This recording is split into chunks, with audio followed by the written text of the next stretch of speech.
Pois o que nun primeiro momento podería parecer o afundimento dun bateeiro sen máis, acabou sendo unha manobra bastante sospeitosa que fixo saltar as alarmas de todas as autoridades. Imos a situar que foi o que pasou onte xusto ás 6:30 da tarde fronte ao porto de Meloxo, no Grove. Ese bateeiro, o Santa Irene, emborca e comeza a fundirse. Dentro había 3 persoas, 3 tripulantes, 2 deles de Rianxo e un lituano. Cando viron que o barco afundía, tentaron salvar a súa vida e subíronse a unha batea na que agardaron a que viñeran a auxiliarnos. Claro, cando chegou o salvamento marítimo, o que se atopou foi unha carga algo sospeitosa, porque mirade, había bidóns de gasóleo con 12.000 litros de combustible. Non só iso, tamén había víveres, tamén había traxes de salvamento e ata un cargamento de tabaco de orixe inglesa. Claro, ante todo isto, as autoridades tomaronlle declaración a estes 3 tripulantes, eles nin sequera sabían cal era a matrícula da embarcación. Nós facémonos moitas preguntas que tentaremos hoxe resolver. De onde sacaron esa embarcación?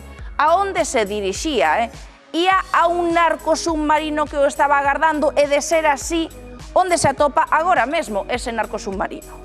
Esa é a gran pregunta e buscamos resposta xa con Víctor Méndez, Narco Diario de Pontevedra. Víctor, moi boas tardes. Hola outra vez, boas tardes. Creo que, polo que nos acabas de avanzar hai uns segundiños, tes poucas dúbidas de que efectivamente poida existir ese narco submarino. Agora a cuestión de todo o operativo, que obviamente xa está montado, é saber onde está. En que punto está, se xa descargou a droga, se estaba agardando para descargar, como está a investigación? Sí, esa é a única dúbida que teñen ahora mesmo as forzas de seguridade, non? A Garda Civil, Vixilancia Aduaneira e a Policía Nacional teñen claro o 99% de que hai un semisubmersible, un narco submarino. O que non saben é se xa entregou esa cocaína que leva ou se está preto da ría da Arousa, preto de calquera das rías, non? Porque isto pode estar fora das rías, agardando, como xa se viu outras veces en Galicia, agardando o momento de entrar. Ten unha vantaxe moi grande ahora mismo, que é o temporal. O tempo que temos ahora impide que as embarcacións da Guardia Civil, de Vixilancia Aduanera neste caso, salgan a buscar, a vixilar e demais. Isto fai que sexa relativamente fácil para el agocharse de momento. O que non é fácil, o que non é doado, é entregar esa droga. Ten todos os focos en riba, non? Agora mesmo. Exactamente, ten todos os focos en riba. En todo caso, non hai posibilidade de que o detecten, digamos, en onde está agora, pero tampouco tamén ten a dificultade el de entregar a droga, polo mar que hai. Unha embarcación non se pode achegar a un narco submarino ahora mismo con este mar e recibir fardos. Eso é unha maniobra totalmente temeraria. O cal, ahora mismo está o xogo moi complicado, tanto para os narcos como para a policía. Nese momento complicado para uns e para outros.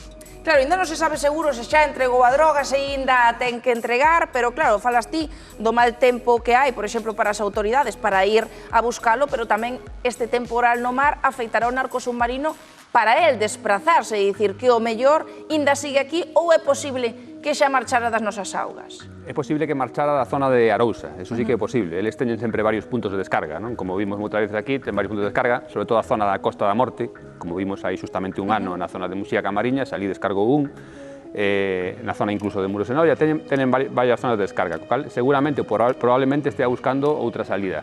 Pero volvemos ao mismo de antes. Con este temporal, na Costa da Morte, tamén debe ser prácticamente imposible entregar nada ahora mismo. Eu penso que eles o que van a facer ahora é agardar, esperar a un momento adecuado, que según dicen vai a ser cara ao fin de semana para poder entregar a droga. A Policía, a Guardia Civil e Vixilancia Aduanera están pendentes do mismo, claro.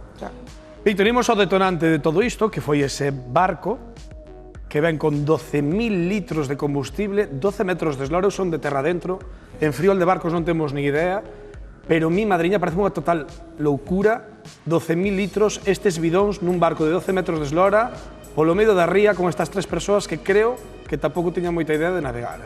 Parece que non. Aí están os indicios, non, que apuntan que claramente isto é unha maniobra ilegal, non, como decía aí esa persona no reportaxe. 12.000 litros de combustible, eso é combustible suficiente para abastecer non a un, sino a 2 narcos submarinos. Para que vos pagades unha idea, 2 narcos submarinos poden percorrer casi o Atlántico con ese combustible. Levaban de máis? Unha cantidade bestial. Levaban de máis ou é que o mellor hai máis dun narco submarino? Eso xa é moito decir, pero aquí nada se pode decir. Neste mundo do narcotráfico xa sabedes que nos sorprenden cada día, que pode pasar calquera cousa, poden vir xa en parella, non creo, pero podería ser. Eso por unha banda. Por outra banda, o que estás dicindo, é unha maniobra completamente temeraria. É unha maniobra que a xente de mar dice que se chegan a salir, que tiveron a sorte de encallar nesas bateas da zona de Meloxo. Se chegan a salir, iban a naufragar e iban a morrer na auga. O cal tiveron esa sorte. Porque o barco vai a pique porque encallan unhas bateas. Sí, na zona das bateas, o barco primeiro escora, eu penso que polo peso tamén, porque non é un barco preparado para levar peso. Iso tiña que ir como un 600 cargado ata os topes, porque ese barquiño con 12.000 litros, impresionante.